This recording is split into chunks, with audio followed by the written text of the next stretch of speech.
In this video, I'm going to be showing you how you can change your profile picture on TikTok on the desktop version of TikTok. This is something that people have been asking for a while, and the feature is finally here. TikTok released an edit profile button on the profile page of your TikTok account on the desktop version.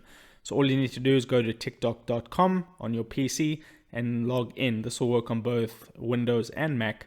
And then you just want to hover over your profile icon at the top right hand corner. Then click on view profile, and then you'll notice if I zoom it in, you have an edit profile button right over here. So to change your profile picture on the desktop version, just click on edit profile.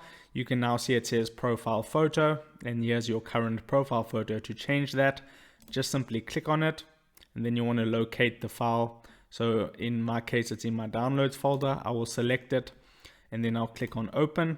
And here you can do some things with it. You can zoom it in if you want. So I'll just basically leave it like that, and I'll just position it like that. Once you're happy with it, just click on apply at the bottom right hand corner, and then that will go ahead and change. So if I just click on save right now, you can see it just changed.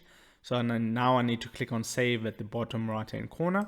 And just like that, if I now just wait a moment, it should change the profile photo, and there we go, it's loading up. So my internet's acting a little bit slow, but now it says their profile has been updated, and you can see I now have a new profile pic changed on the desktop version. So that's pretty cool. So if this video helped you out, don't forget to drop a like onto it and subscribe for more, and I'll see you in the next video. Take care.